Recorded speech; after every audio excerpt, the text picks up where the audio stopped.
Lorsque nous lisons ce texte, voici ce qu'il dit.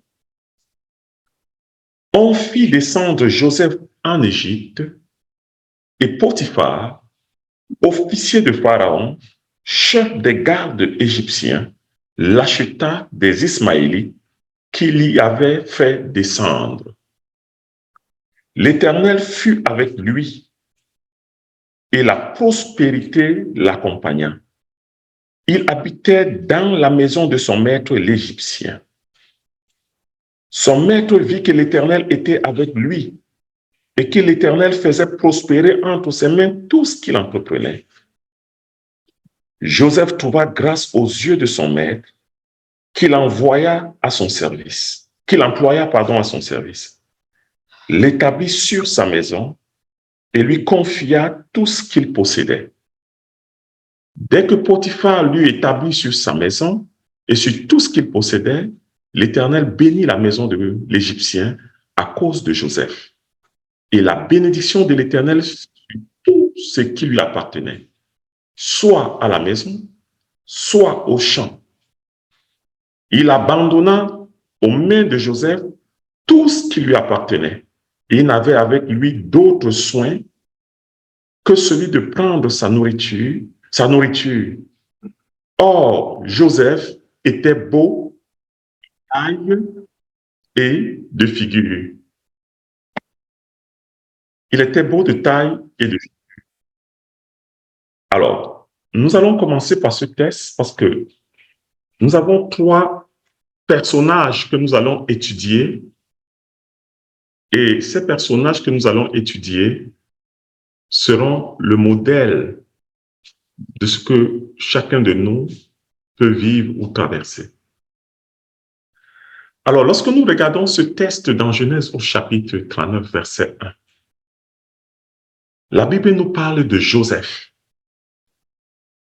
Et nous connaissons de Joseph, premièrement, que Joseph fut vendu non pas comme un être humain, mais comme une marchandise. Parce qu'on ne vend pas les êtres humains. Alors, quand quelqu'un est réduit à l'état d'esclave, ça veut dire qu'il n'est plus considéré dans la catégorie des êtres humains. Il est considéré soit dans la catégorie du bétail ou de la marchandise. Ceux qui ont suivi l'histoire de l'esclavage en Afrique savent qu'on a écrit ce qu'on appelle le Code noir. Le Code noir établissait les Africains noirs comme des biens et les meubles, des biens et meubles. C'est pour ça que vous avez entendu parler de la notion de Black Friday. La notion de Black Friday, c'est la notion où on liquidait les Noirs. Donc, vous alliez au marché, et au marché, il y avait des Noirs, et on disait, si tu as $10, tu peux prendre un Noir, et les autres Noirs qu'on ne pouvait pas vendre, on les tuait, et puis c'est fini. C'est un peu comme tu avais ta tomate, ou bien tu avais des, je sais pas quoi, de la marchandise périssable que tu amenais au marché, et puis le soir, le dernier jour du marché, le vendredi, qui était le Friday, et puis tu dis, OK, prenez, c'est la dernière heure, et puis que chacun prenne ce qu'il veut prendre. Et puis les gens prennent, et puis le reste, tu dis, OK, bon, mettez ça au rébut, ou bien donnez ça aux animaux. Bon, les autres noirs, on les tuait. C'était la notion de Black Friday. Donc, on a tout manipulé pour que cela paraisse bon. Mais quand vous voyez Black Friday, souvenez-vous que c'était le Black Friday, Negro Friday. Donc, il faut savoir que Satan n'a pas changé. C'est le même. Alors, maintenant, Joseph a été vendu comme une vulgaire marchandise. Pourquoi je dis ça? Pour que nous puissions intégrer dans notre être la souffrance de Joseph. Que nous puissions intégrer dans notre être la souffrance de Joseph. Alors, la question qu'on se pose, est-ce que Joseph était-il né dans une famille d'esclaves? Parce que la plupart du temps, quand tu étais né dans une famille d'esclaves, on pouvait vendre des esclaves. Non, Joseph n'était pas né dans une famille d'esclaves. Il était le fils d'un prince de Dieu, Jacob. Il était le fils d'un prince de Dieu. Jacob, il était le petit-fils d'un homme de Dieu, Isaac, et il était l'arrière-petit-fils du père de la foi, Abraham. Donc, il n'y avait rien qui qualifiait Joseph à être vendu comme un esclave.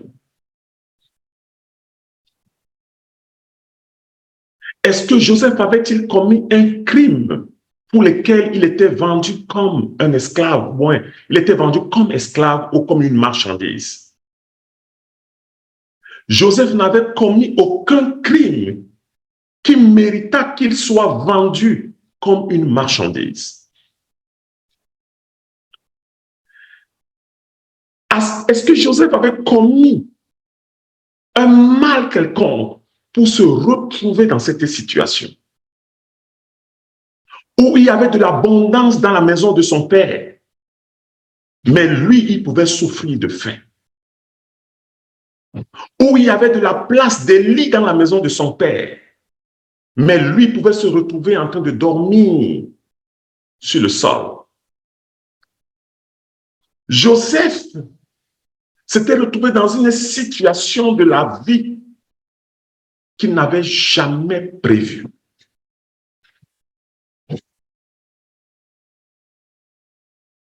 Il s'était retrouvé dans une situation de la vie qu'il n'avait jamais prévue. Alors maintenant, la question que nous pouvons nous poser, quelles pouvaient être les pensées de Joseph?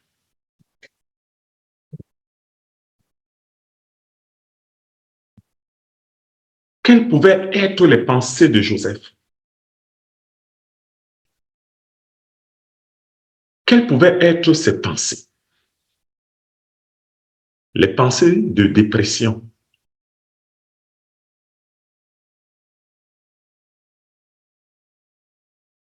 Joseph pouvait souvent rester comme ça et se poser la question, qu'est-ce qui m'arrive?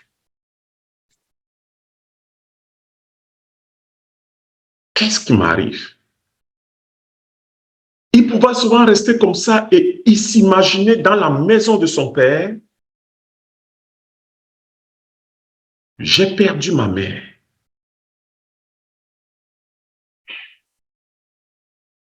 Et regarde ce qui m'arrive après que ma mère soit morte.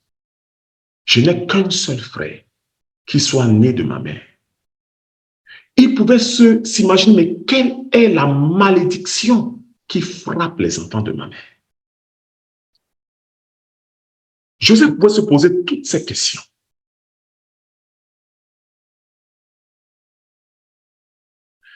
Mais je vais vous expliquer une chose. Joseph était conduit par les événements qui le dépassaient. Il était au wagon d'une locomotive qui le dépassait. Et les événements qui conduisaient Joseph étaient sous le contrôle d'un Dieu qui les dépassait.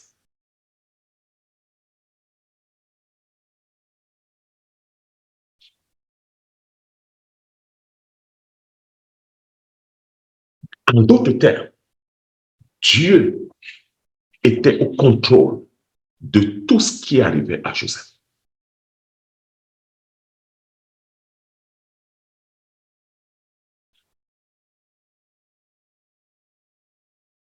Dieu a conduit donc Joseph dans les chaînes et l'a amené et l'a donné à Potiphar, un homme que Joseph n'avait jamais connu. Dieu amenait Joseph quelque part et Dieu amène chacun de nous quelque part. Je veux que vous prêtez attention à ce que je vous dis ce matin. Je vous en supplie, ne partez pas à l'église pour sortir avec les cœurs vides.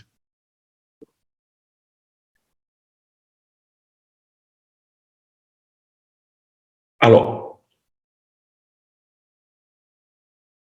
La question, c'est de savoir, est-ce que c'est Joseph qui a bien voulu aller chez Potiphar?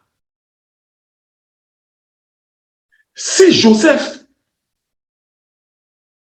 voulait aller chez quelqu'un, est-ce qu'il avait le choix d'aller chez Potiphar?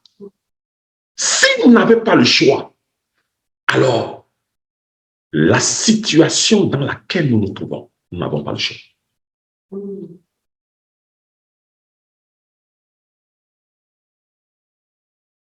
Nous n'avons pas le choix. Et je vais vous garantir, et je vais prophétiser, les autres situations dans lesquelles nous allons nous trouver, nous n'aurons pas le choix. Nous n'aurons pas le choix.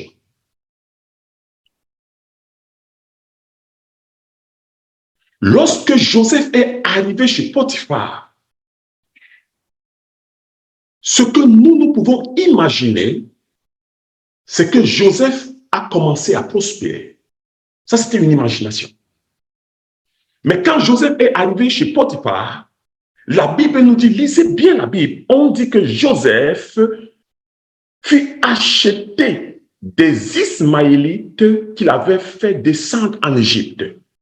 Il fut acheté. Donc, Joseph était la propriété de Potiphar. En d'autres termes, Potiphar était le seigneur de Joseph.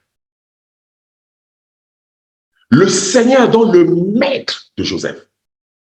Il pouvait décider que Joseph meure et Joseph allait mourir et Potiphar n'avait aucun compte à rendre. C'était un esclave.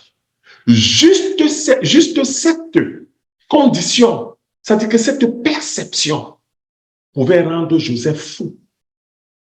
Écoutez bien, lorsque vous êtes acheté comme esclave parce que votre destin est un destin d'esclave, vous êtes moins tourmenté que quelqu'un qui a été enlevé d'une famille stable pour être vendu comme esclave.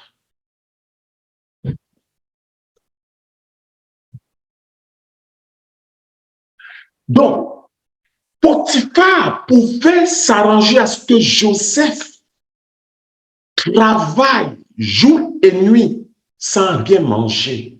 Et Potiphar n'avait aucun compte à rendre à personne.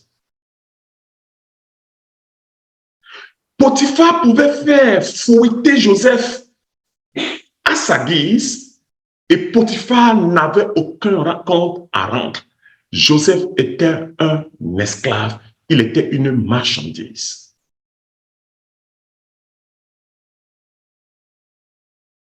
Pourquoi je vous explique ça?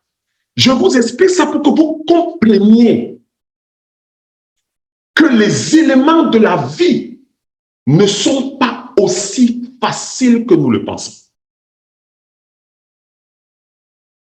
Les conditions de la vie ne sont pas aussi faciles que nous le pensons. Les conditions de la vie ne sont pas un acquis.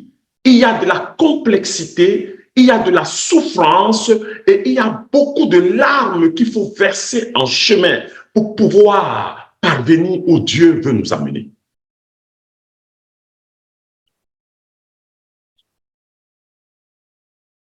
Est-ce que ces détails, la Bible nous a parlé de ces détails? La Bible ne nous a pas parlé de ces détails. La Bible est quittée et nous a dit au verset 2 que l'Éternel était avec Joseph. Oui, quand Joseph est parti de la maison de son père, l'Éternel l'a accompagné. L'Éternel était invisible. L'Éternel était libre. Joseph était visible et dans les chaînes.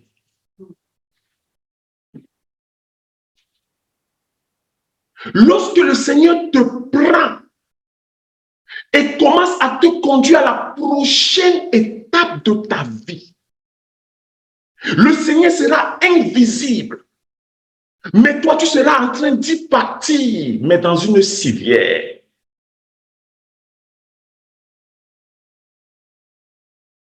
Le Seigneur va t'amener dans la prochaine étape de ta vie. Dans le chemin de la prochaine étape, tu pourras arriver sans avoir la possibilité de manger 2 fois par jour.